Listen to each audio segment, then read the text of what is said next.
Why am I getting counted down in Spanish today? What's that? Hey, look alive, world. Thursday Night Football, the biggest Thursday Night Football of the year in Baltimore. It's the Bengals who, Gronk said if they don't win this game, they're missing the playoffs. Then we have some, bandagey looking thing on We got to talk about all of this on the show. They're facing off against the Ravens tonight. Let's get into it with Howie Long, who checked in an hour early. He's really early and very excited to be up in Adams, up in Howie Long today, and up in Darius Butler.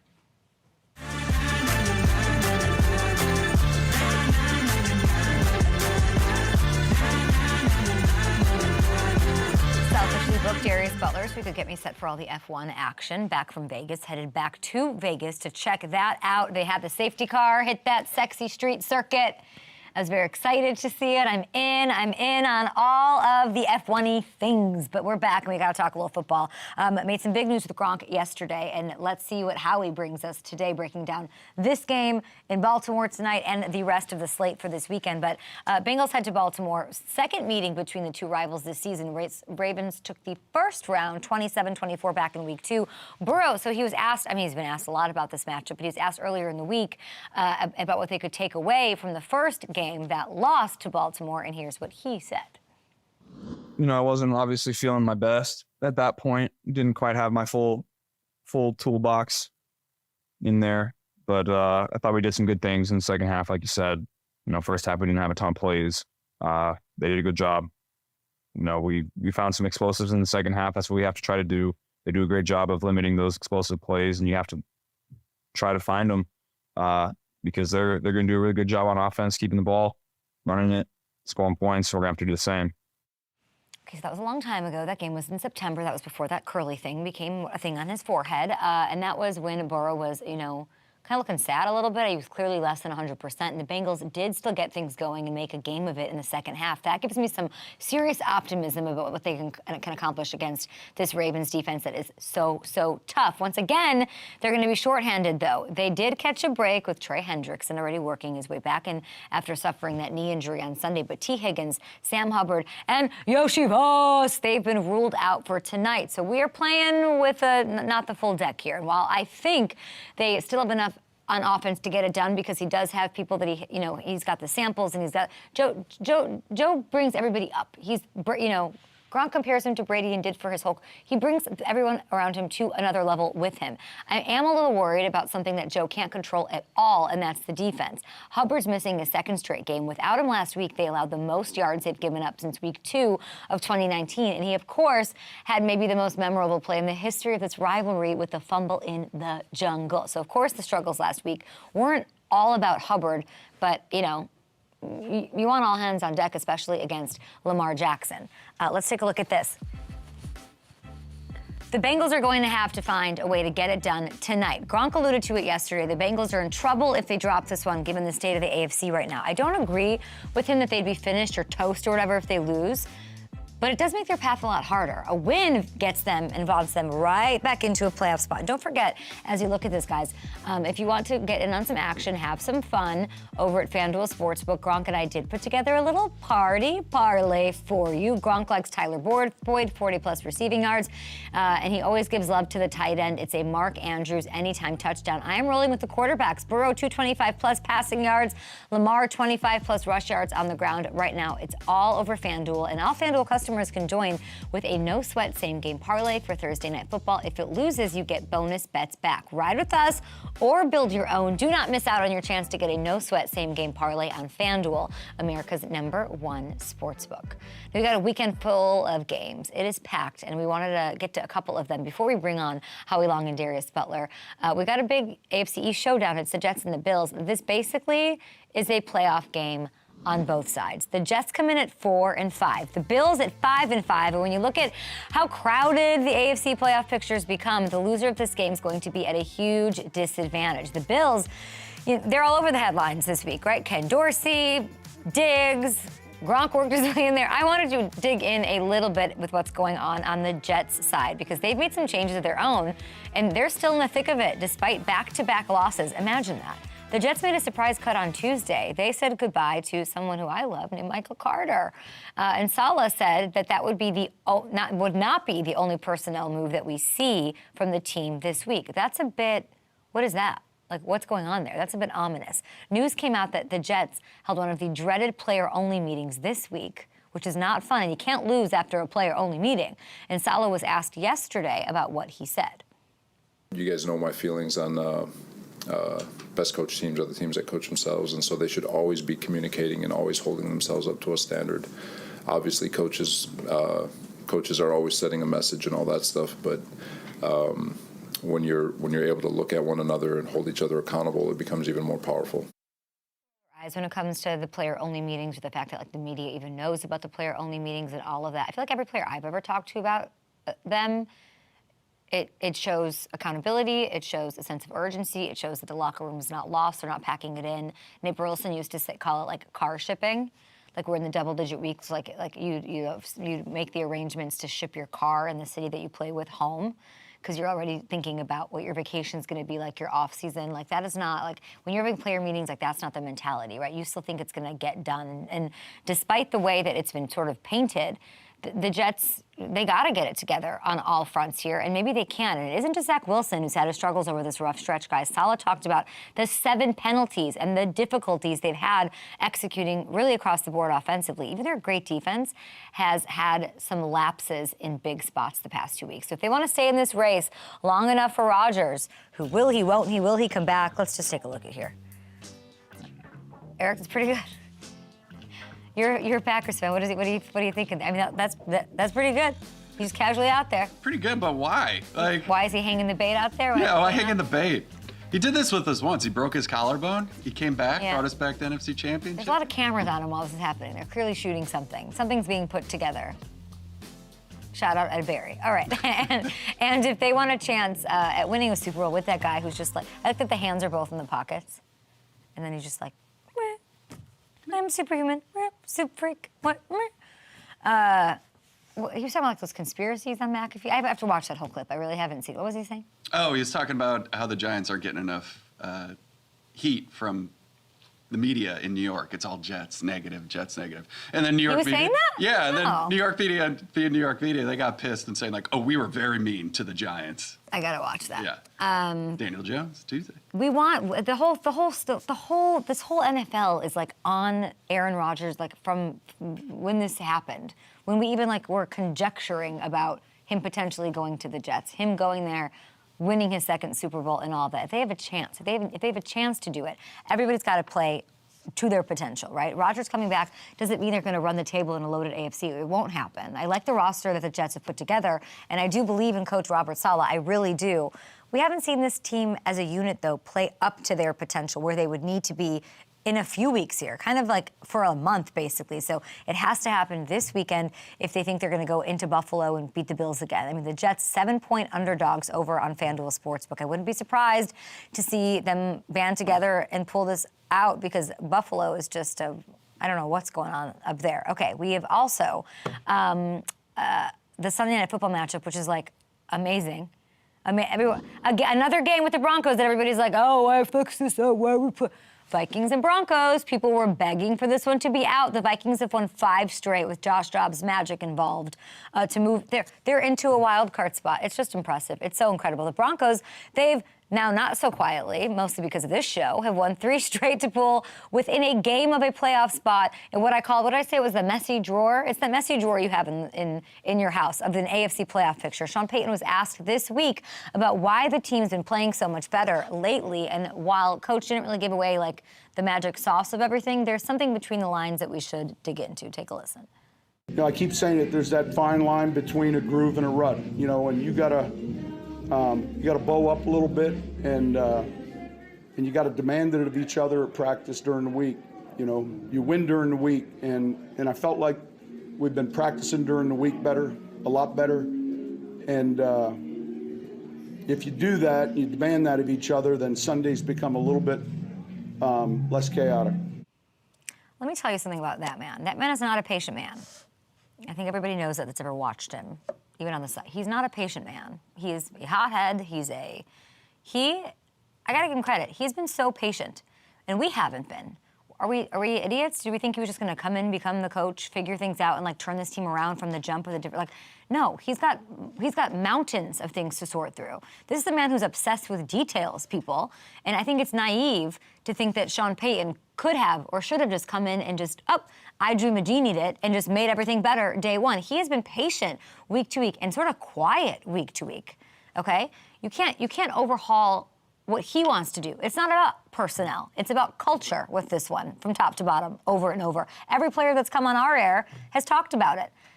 It takes time. It takes work. It takes buy-in. It takes making some decisions like getting rid of a couple eggs. Like I think this is what this has shown, this win streak and these players. That guy that was just talking, that guy likes his team. You can tell, right? He likes the team, okay? And this all could have been shut down after a 1-5 start. Get rid of Vance Joseph after that 70. No, this could have been a miserable. No, they were miserable last year. This team, you can tell, as we have reporters tweeting, we're outside the locker room. It sounds like a heavy metal concert. It sounds like Bonnaroo. At 3 a.m. is going on in there. They're celebrating so hard. That is what you used to see in the Saints locker room when they were at their best with Sean Payton at the helm. So very impressive what they're doing. And you can tell even just from that context of a tweet from a reporter, the team's bought in, okay? I talked about the improvements that the defense made last week. They're the #1 scoring defense in the NFL over the last month, from giving up 70 points to the #1 defense in the league. That is unreal. We've been tracking it. The graph is crazy. I also want to bring up what we are seeing out of Russell Wilson. Do I know how it's all going? No, but this is all I need to know, okay? He hasn't been throwing as much. The Broncos' offense is revolved around the run game. I like it that way. Russell, because of that, gets to make the most of every opportunity. He's got 18 touchdowns. They're tied for the third most in the league. And he's thrown 4 interceptions, which has contributed to that top 5 passer rating that is dazzling and surprising, and that probably most people aren't going to respect or talk about or give credit to, that you're seeing right there on that full screen. There's still a lot of work to be done if the team wants to make a trip to the playoffs. But we have to acknowledge the turnaround and how awesome it's been, not on one level, across the board and culture-wise, okay? This team was miserable last year. And it's so impressive, that FanDuel Sportsbook, by the way, has the Broncos as 2.5-point faves over the red-hot Josh Dobbs-led Vikings. How about that? And if Denver actually does pull this one off, the playoffs are going to be a realistic opportunity and possibility for this team, which is wild. Darius Butler is here. I don't know how we stop Verstappen. I don't know how we do it, Darius Butler, but Carlos Sainz won the Netflix Cup. I wish you were there. I thought of you a lot. And I channeled you all the way. We got to talk to our guy, Darius Butler, after this.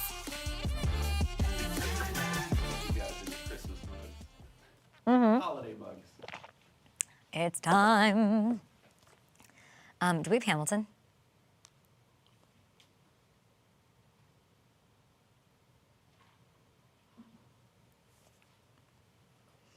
Hey, what's up? What's up, man? How was Vegas?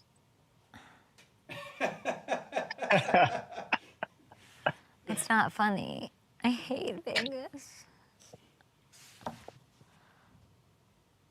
What happened? I don't know. No, I know. Calm down. I don't know. How you doing, man? I love that Howie Long is like ready to go on at 7 a.m. I know, he shot out of a cannon. I love that. Awesome. We love that. We love that. You should come out for that LA game, the Broncos game. Okay. It's the how I'd like to work Sounds on good. getting Hammy out that week. Oh, okay, yeah. I think we should go to that game it's a 125 game on that Is it Sunday. the 10? That Sunday. No, yeah. it's the late window Chargers 10th, yeah. Oh, it sounds awesome. Yeah, I'm in. Yeah, okay, okay, good. We're going. I kind of already said that we're going, but we're going. Great. I'll give you guys a ride if you want. You wanna go, Eli? Let's see what we can do. Let's see what Just stand here, guys. No big deal.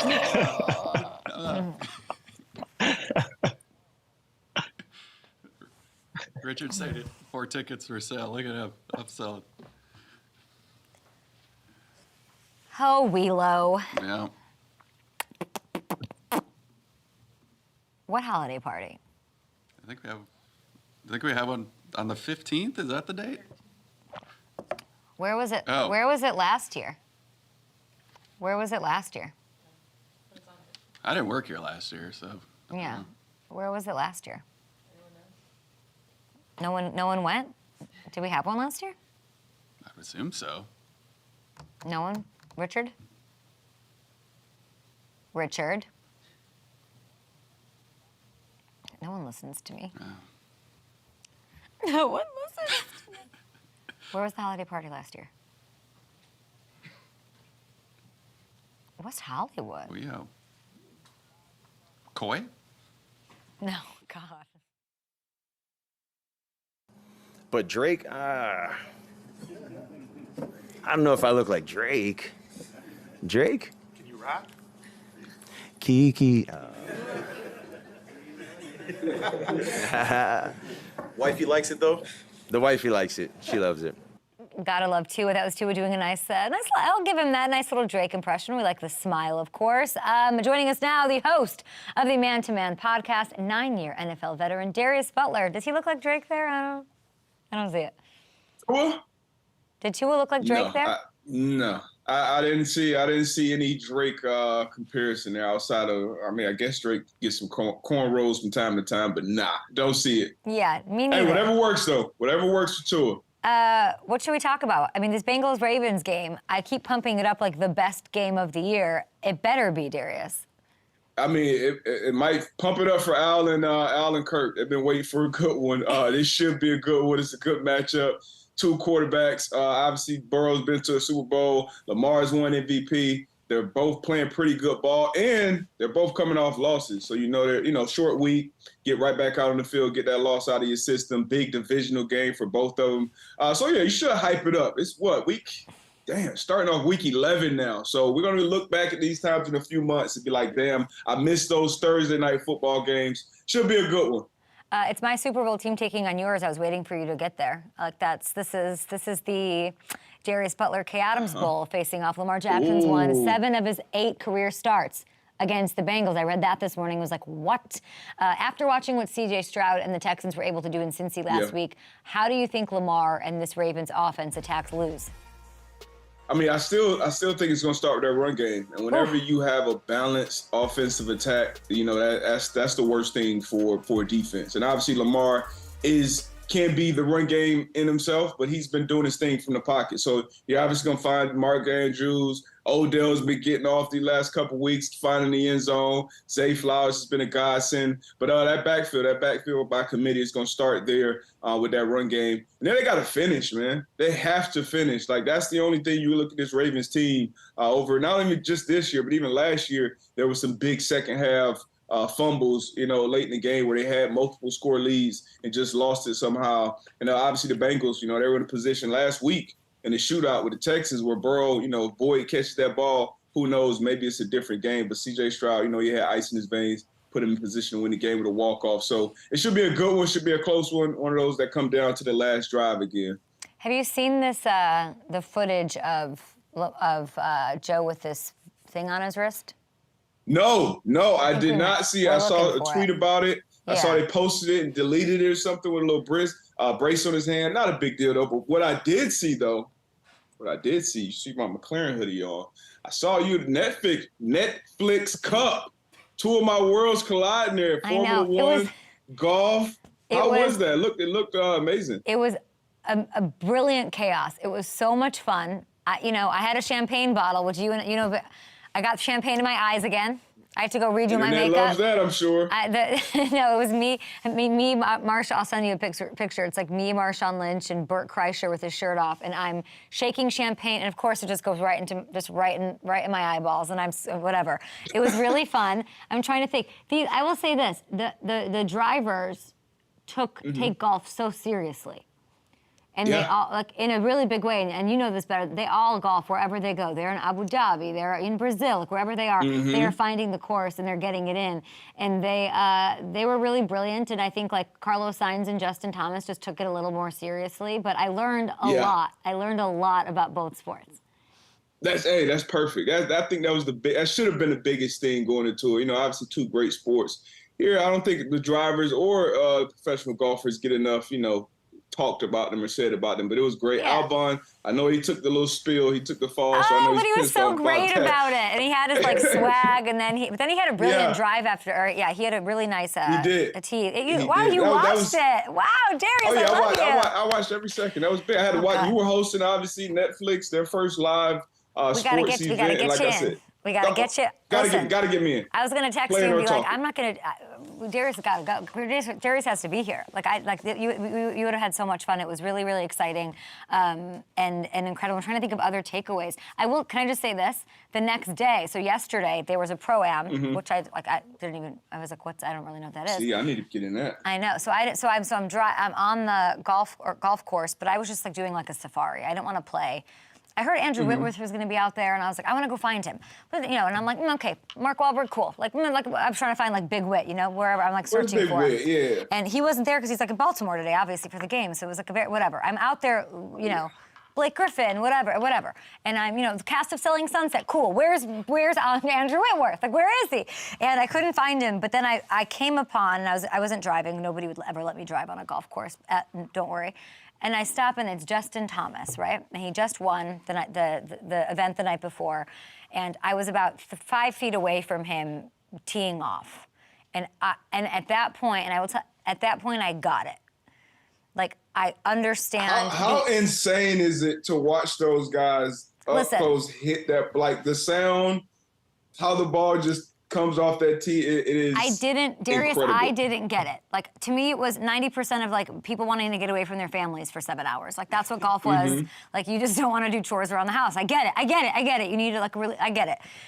But when I was there with Justin Thomas, just not even watching, and him putting, and he's not him putting every ounce of his body into that thing, and it flying, and I was really in awe. I really was, and I was like, oh, I get it. Yeah, And it's then, crazy. It's crazy to see. I'm taking, obviously I've worked in football forever, but I also used to watch Albert Pujols take batting practice when I was new to the game. But that was awesome too. But everyone on that level was, the people I've ever golfed with or seen golf, it's not like, I don't know, it wasn't that different. Majestic. But watching him, I was like, and then I got It's a whole different ball game. JT Finau is one of the best long drivers in the game. He has a pretty swing, but that was awesome. I'm mad you couldn't stay for the race. The race is. I'm going back. Be a good one. Okay, nice. I'll be Glad there. to hear that. I'm excited. All right, Darius, we got to talk back about this game because do we have the video? Let's go. Let's get back to football. Okay, let's see it. So no. Let's see this video of his hand that got deleted. Can we? Oh, okay. This is like some. Zapruder film stuff. This is like some Connor Stallions. You got a chase with the. People are saying it might be for an iPad or something, or I don't know, but we're not worried about it, right? Nah, not worried about it. I think he probably suffered some type of injury, maybe hit it, fell on it, whatever, and that's something you put on it to, probably prevent it from swelling. Most of the times when you get injuries, whether it's a knee, whatever it is, it's the swelling that makes it worse. So usually you put some type of compression on it to prevent it from swelling. Obviously, it's his throwing hand. So probably one of the most important parts of his body, obviously been a starting quarterback. But I think he'll be fine. Burrow's a tough guy, always playing through things. So I don't think it'll impact him at all tonight. Well, it's the Darius Butler, Kay Adams Bowl. Ravens 3.5 point favorites. Yep. Do you have the Bengals pulling it out in Baltimore? No, I know the Ravens lost Marlon Humphrey, but I think they find a way to win this game. I think once again it's going to be a close one. It's going to come down to a 2-minute drive. Somebody's defense having to get a stop. Somebody offense trying to get in position to either kick a field goal, score a touchdown. And I think Lamar and that offense is going to find a way to find their rhythm and keep their rhythm throughout 4 quarters of this game. So I got the Ravens in a close one against your Cincinnati Bengals. We have a Super Bowl. I'm just going to forget that you said that. We're going to move on here. The Super Bowl rematch with the Chiefs and the Eagles, which would be really fun. I haven't touched on it at all this week. Chiefs defense, they are thriving, while the offense isn't exactly living up to expectations. Now, going up against this tough Eagles defense, what do the Chiefs need to do in order to, get it done and beat Philly? number one, got to make sure. I don't know where Swift is. I don't know where Taylor Swift is at. But she needs to be somewhere in the building because yes. Well, I think that's what it said, that their parents So- are meeting, right? Can we look at the reports? Entertainment Tonight, I think, said yesterday that the parents are planning on meeting, like both sets of parents, which is. Hey, that's important in football, especially this time of year. You look at all the numbers, all the analytics. When she's in the building, Kelsey is productive. So, keep that in mind when you put together these parlays. But obviously, Kelsey's got to get involved, not only throughout the field, but get him back in the end zone a couple times. And then outside of Kelsey, you have to find a reliable receiver that's going to create separation and make plays consistently for Patrick Mahomes. That's something they don't have. I love Pacheco, what they have in the run game. I love McKinnon. Once he gets down that red area, he's always a threat to score a touchdown and get open, and he's a matchup nightmare for linebackers. But you have to, Rice, Moore, Tony, they have to consistently, week in, week out, third and 7, still be a guy, MVS, that can get open and make plays for Patrick Mahomes. And I think until they find that, this offense is going to struggle. But the defense, you mentioned it, this Spags defense has been unbelievable all year long. They've been playing at a high level. And if you have even an average defense with Patrick Mahomes and Andy Reid on the other side, they're going to continue to win ball games. So it should be a good one because Jalen Hurts, it seems like all he does is win as well when he's lining up at quarterback. So this should be a great one on Monday Night Football this week. Darius Butler, everybody. We'll talk to you down the line. We appreciate you, of course, and you can teach me golf another time. Let's go. All right, let's do it. Darius Butler, Howie Long apparently wants to talk about the Zapruder film of the finger. So we will talk to the Hall of Famer after this. Howie Long back on the show.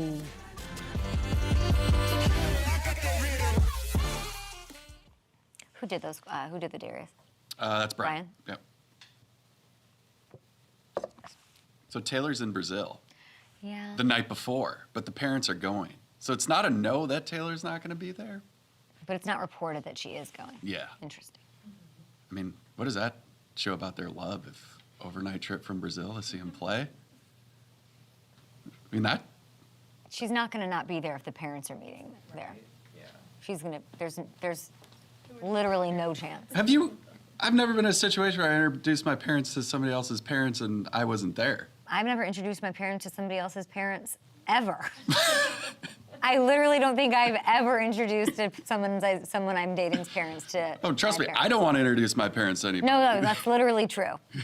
I just learned that about myself. Have you ever introduced parents to parents? You've been in that series? No. Yeah, I hate it. Really? Richard's saying right before he proposed. I can't even imagine that. That's how far away from that I am. What's the appropriate amount of time for parents meeting? Because this one feels like parents meeting parents. Yeah. Clearly, at the wedding. I'll tell you, 2.5 years. 2 years in, it hasn't happened. This is your version of Parent Trap. 3 years. 3 years, about 8 years ago. That didn't happen. Let me do the math here. Carry the one. Get my abacus out. What does that say about me? Let's get Nick Vial out of here. Nick Vial, what does that mean? Parents meeting parents. But I will say this, not that I have any experience in the matter, but I would not have parents meet parents without me there. Yeah. I would never. That's putting a lot of trust. They've met each other's parents already, Avi. Separately. Yeah. It's a lot of Having pressure. parents meet like they're getting married. Yeah, I think that's where this is going. 100% they're Yes, getting married. 100%. 100%. Did you hear his voice on that Christmas song? No, I didn't hear it He yet. has the voice of an No, angel. and I want to hear Rodgers on McAfee too. I haven't seen that yet. Okay. Saw little bits of that. Let me make sure I see that. Maybe, can you text that to me? Sure. I thought it was about conspiracy theories about his healing. Oh, that part. That's what I was asking you. I don't know why you were talking. I'm like, why are you telling me about the Giants? What's happening? He had like a weird conspiracy on the Giants? the media, just saying that Oh. they're not harsh enough on the Giants. It's all on the Jets. I think that was about me giving softballs to Daniel Jones. Not anymore. Is that what he was saying? Not on Tuesday. Is that what he was saying? Is that really what he was saying? No, he The wasn't media is implying that at nice all. To the Giants? No. Aaron Rodgers, are you jealous Are that you I jealous? dressed up as Will Ferrell for Daniel Jones and I've never done that for you?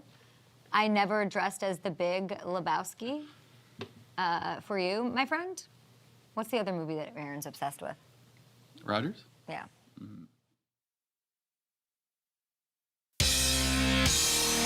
We're legendary. Howie Long gets him at the 30 with a home drive. Wow. And secondary. We're legendary. legendary. He's back on the program, ladies and gentlemen. A Hall of Famer, a Super Bowl champion, 8-time Pro Bowler, and 3-time All-Pro for the Raiders. You can catch him on Fox NFL Sunday every weekend. From crushing guys on the field to this just lovely, delightful gentleman we have in front of us, a grandfather, a dad, and somebody who wants to talk about Joe Burrow's finger.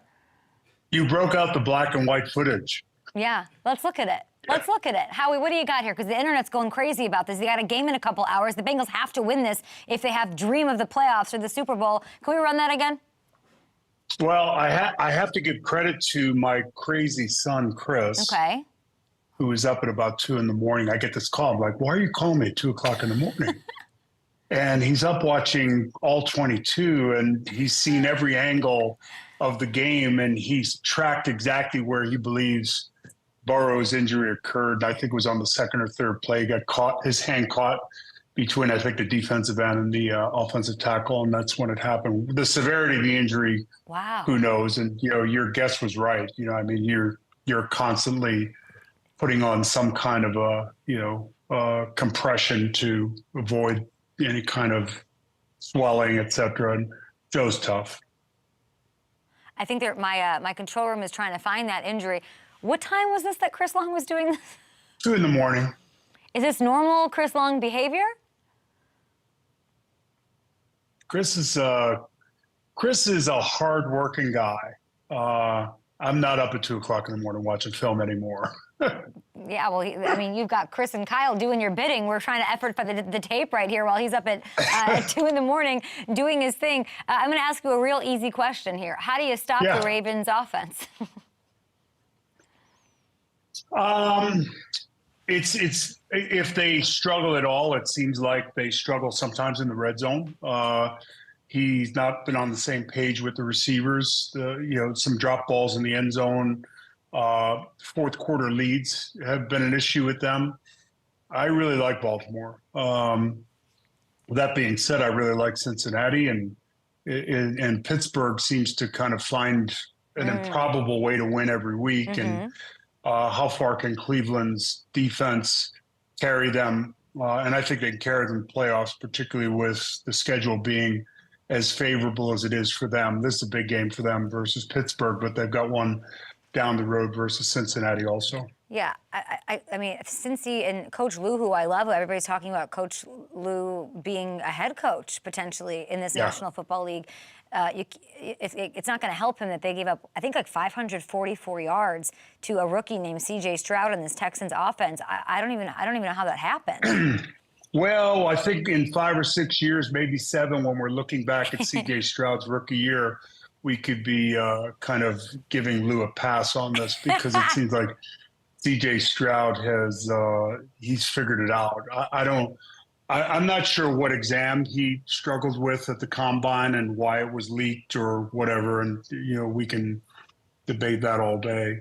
I've always been of the thought process: believe what you see. And I don't know what he was asked to do to Ohio State leading up to that Georgia game, but I'm looking at the last time he was on the field as a collegiate athlete, and he was all that in a box of chocolates. And believe what you see. It's like if you're looking at Josh Allen in Wyoming, believe what you see. And fill in the blank for the player.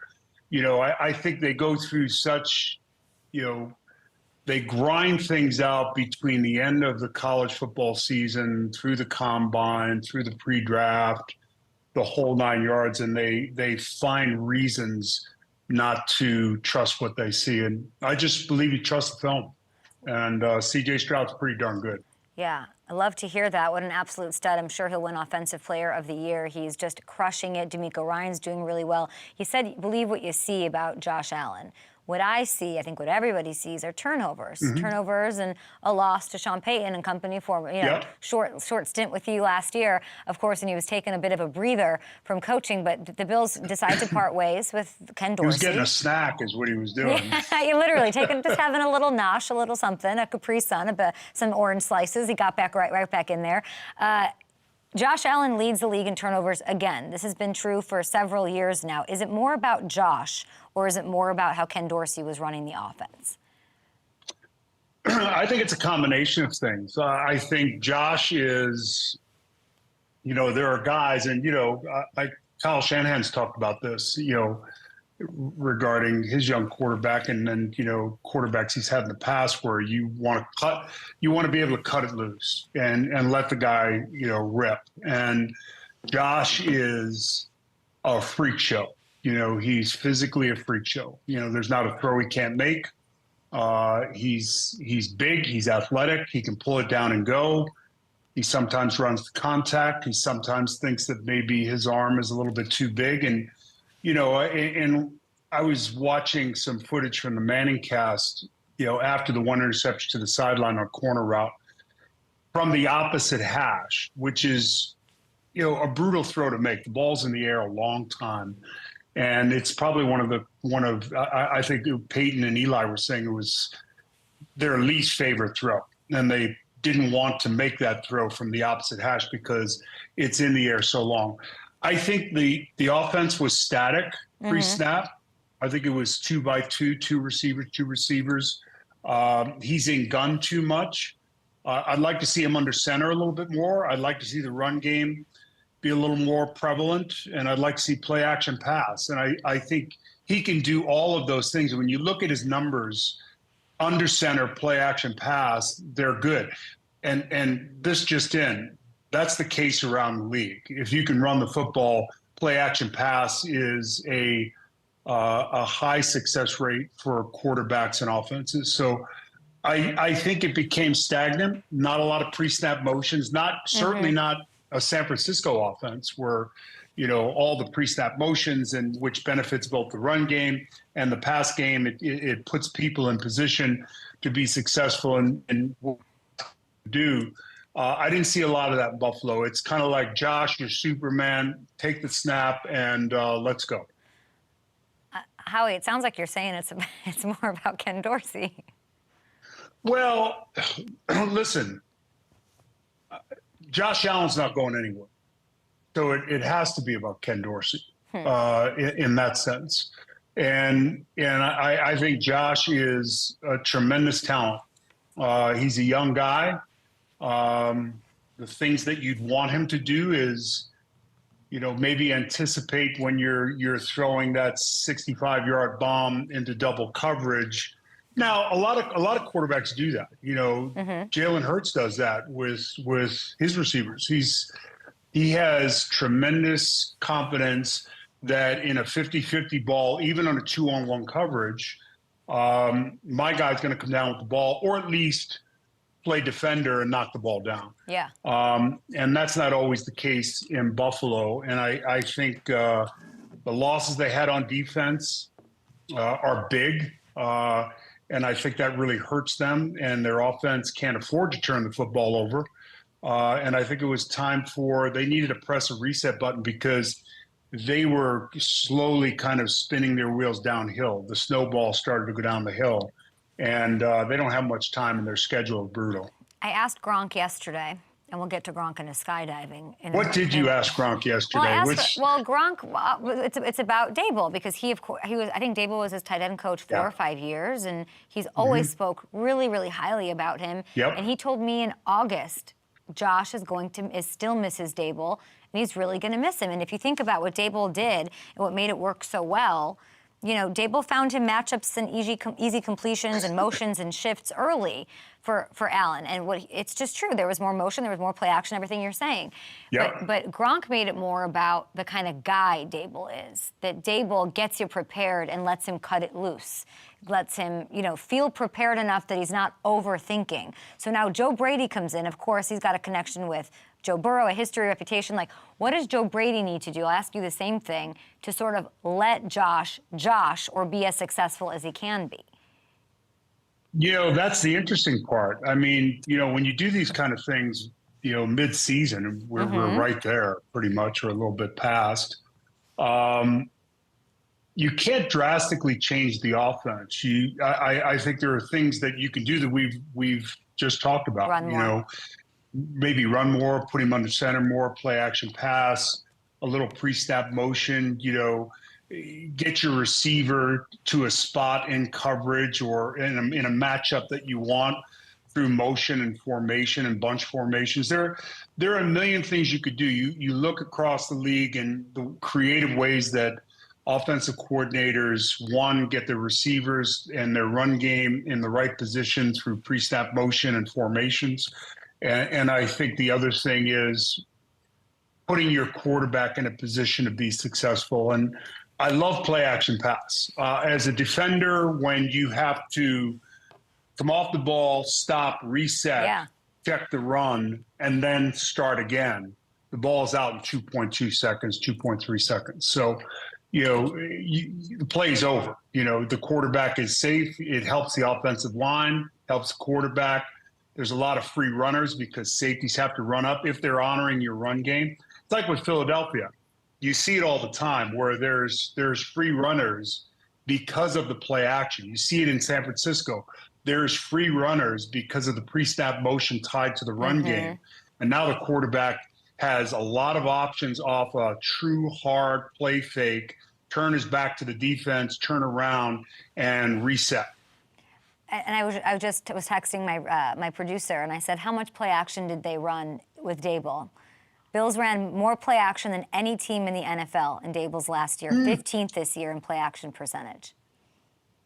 Yeah, you know what, particularly with the injuries they have on defense, where you don't want to put that group on the field all the time. That the game versus, I think where he got hurt, I think you can see the defense is slowly kind of, it's taking a bit of a step back, and that's understandable. You got so much out of those players at every level. I mean, they're injured at every level. So the offense needs to be on the field. They need to protect the football as much as they can, and they need to score points. There's the conundrum. We won all of it. We talked about Sean Payton a little bit, so I do want to ask about this. And they've got a big one against the Vikings, a big primetime game yet again, so a national audience can see what this team, what this defense maybe is made of, which is just stunning with what this turnaround has been. And I talked to Sean when I was there in August watching training camp, and he talked a lot about how he loved those green room moments with you and your whole crew over there at Fox, watching games together, what that meant to him and what a nice reprieve or snack, as you're calling it, was. But what is your perspective? We talked a lot of football. I'm sure, yeah. It was really fascinating for me to be in the room with him because I've been sitting next to Jimmy Johnson for 26 of my 30 years at Fox. So, here's a guy who, check the box, build teams, sees talent, coaches, in the front of the room, great, all of that. And there's one specific philosophy there. Having played under Tom Flores, that's a totally different philosophy. Hall of Fame coach, a guy who commanded a lot of respect without a lot of kind of bravado and all that. It was interesting to hear Sean. A lot of Sean's philosophy is Bill Parcells, the New York Giants. That to me, you always go back to the foundation of where you came from and how you were brought up. And I think Bill had a big influence on him. And in terms of that defense, listen, that defense was top 2 or 3 in scoring last season. Anytime you bring in a new head coach and you change defensive coordinators, to me, that's like, it's like, for example, with San Francisco. San Francisco's had 3 defensive coordinators under Kyle Shanahan, right? 2 of them were in-house, essentially, the initial hire and then, of course, the second hire, and then they had to go out of the building. And what we saw over the last 4 weeks was kind of a little bit of a change in philosophy where they're tweaking things, maybe bringing blitzes when they don't need to bring blitzes, getting complicated with games when the front 4 is the foundation of what they are, and let them go and leave them alone. And I think it's taken a little time to kind of figure that out over the last few weeks, and they got back on track last week. So am I surprised? No, because teams that are coached really well, and Sean Payton is a great coach, they always look better as the season goes on, particularly in the tail end. And it's you can look at it in the history of the league, and the Parcells teams, the Belichick teams, Pittsburgh, teams that are great, San Francisco, they kind of peak late and their young players kind of find their way towards the end of the season. From 70 to number 1 scoring defense in the league, though, have you ever seen anything quite like that? Well, I've never seen anything like Miami's offense. I've never seen anything like that from a speed standpoint. Listen, when I got in the league, we were watching film on real film. So, you cut the film up, you brought it home, and you taped it together when it broke, and, you put a sheet up on the wall, and then it was beta, and then it was, VHS, and then it became quiet, and, it was nothing more than that. And now we're tracking the speed of every player in the league. Yeah. And they're running 23 miles an hour. So if you want to kind of figure that out, go out in your drive, go out in front of your house and let a car go by at 23 miles an hour. Now, I've seen that kind of speed. I played with Bo Jackson, and I remember sitting on my helmet first time he came in from Kansas City. He just came in from baseball, and I'm sitting on my helmet. It's offensive day, and I'm sitting right behind the offense because I want to look at him. And all I see is ass and thighs, and this guy's running like a 4.18 around the corner. I've never heard an entire stadium, seriously, gasp on a one-man reverse. Wow. Where they fake the pitch, he takes 2 steps, plants. It's literally a one-man reverse where the backside tackle releases inside, loops back around, and blocks for him. Blocking is, for him is get out of the way. Yeah. Bo was amazing. And so imagine Tyreek Hill at 230, 235. I can't. So, crazy. yeah. So I saw that before. Now, apparently they have a bunch of guys like that. And you tie that in with a guy who was in charge of, he was the run game coordinator in San Francisco. I thought he looked a lot like a philosophy teacher I had at Villanova. I'm not sure. He could be maybe the guy's son. He is so fascinating. He's so anti, football coach with dip in, yelling at you, screaming at you. He's not that guy.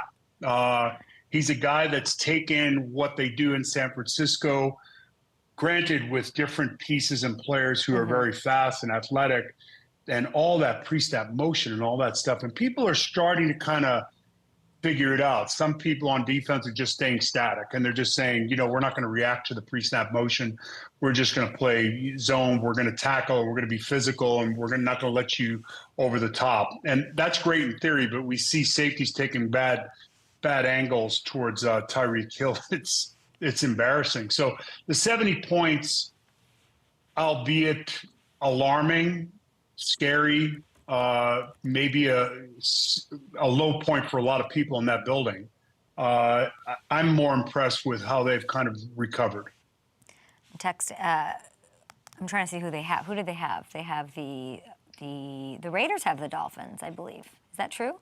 Raiders have the Dolphins this week, so that's an interesting game. You just gave them a lot of love. I don't think Raider Nation's going to be very happy with you, Mr. Howie Long. After that, I got to ask you. I think Raider Nation's fine with me.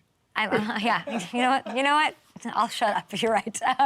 We're talking about teams that can turn it around. Maybe the Bills can. They make changes from Ken Dorsey. They get a little more play action. We've got other teams like the Broncos and their defense turning it around. And then your Raiders, 2-game win streak. Antonio Pierce, Love it.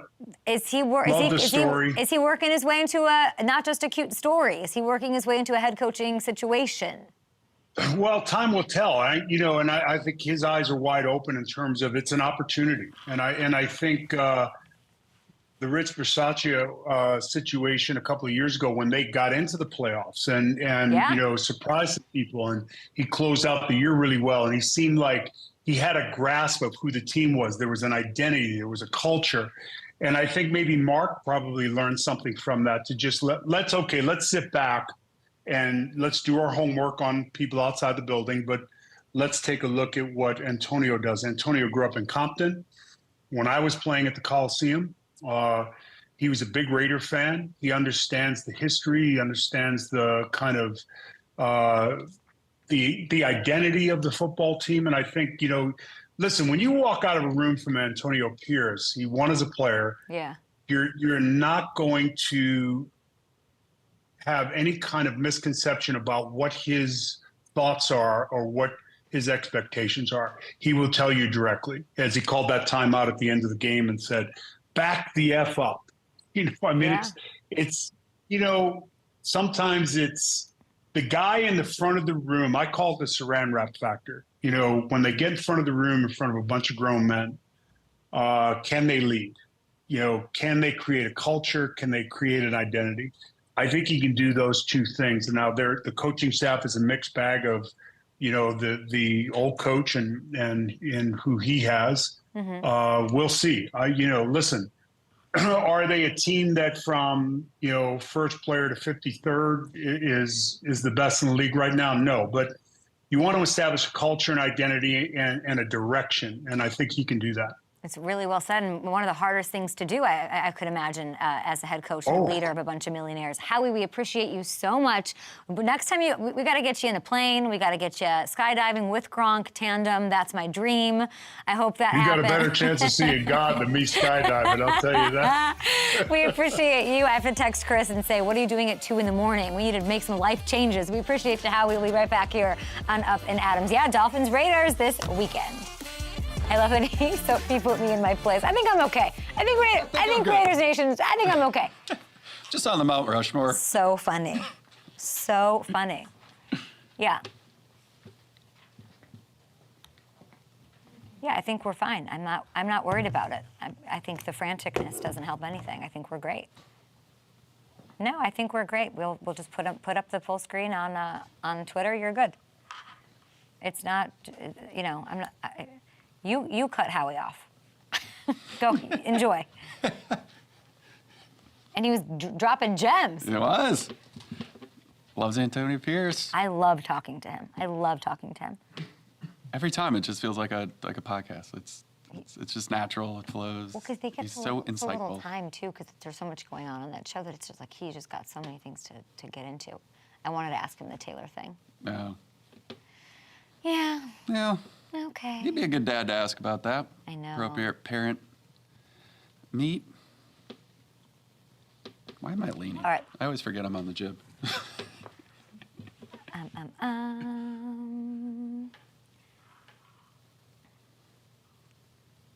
So we'll have 3?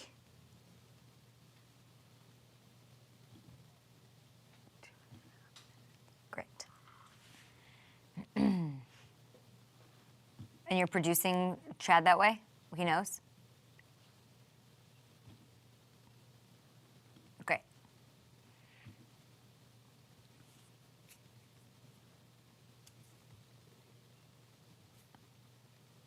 Chad, are you here? Chad. Hi, Chad. Hey, how you doing, Kay? I'm so great. Thanks for taking the time. This will be super short and super easy and just perfect. Thanks for everything that you do. No, thanks for letting us tell the story. Oh my gosh, always. Our producer Tiara is like literally on the lookout scouting.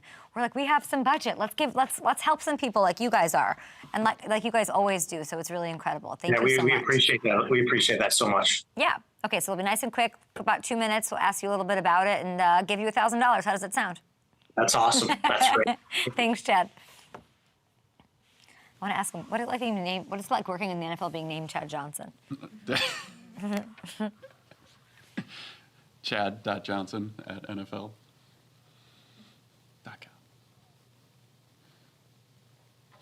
Bleed 1 and 2 together.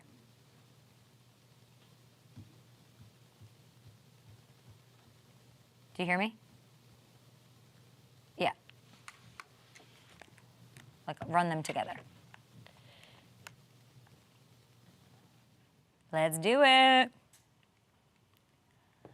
The holidays are here, people. I can't believe it. Football, food, family. I'm inspired by so much good already going on this season. So we saw a story that we like. Everybody down in Duval is all in on a clothing drive. So we have Jacksonville Jaguars.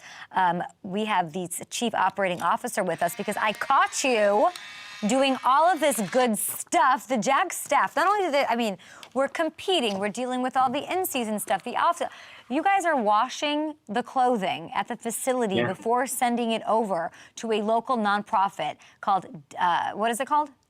It's the Downtown Ecumenical Services Council, but we'll call it DESK from here on out. A lot easier to say. Okay, so Desk for Distribution. It's very important. They're partnered with you guys, and you had held 2 events recently where fans could donate clothing, and you guys are taking time to wash it. Nobody's getting paid for this, and the goal apparently is to collect about 2,100 items. Can we get the update, Chad?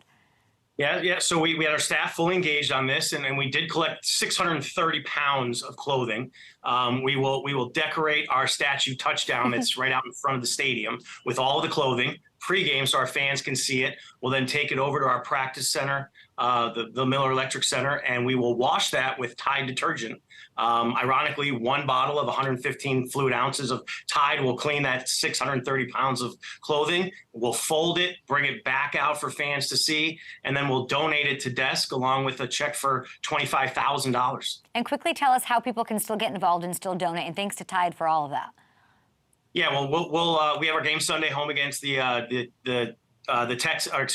the Titans, and fans can come and still, if they want to bring clothes and donate, we'll take them. We'll make sure we get those washed and cleaned, and really just support us through social media and watch what we're doing with this donation. It's really just a way of our creativity of giving back to the community and still serving our partners at Tide by giving them a great exposure. So it's all about helping people really in emergency situations, people who really need help, who need clothing, people who are facing extreme poverty, and everything that you're doing, Chad, and everything the Jags are doing, and Tide and Desk, everyone putting their hands to work, their donations, all of that. We want to give $1,000 from Up and Adams to Desk, to you guys. Use it however you need to. I know every little bit matters.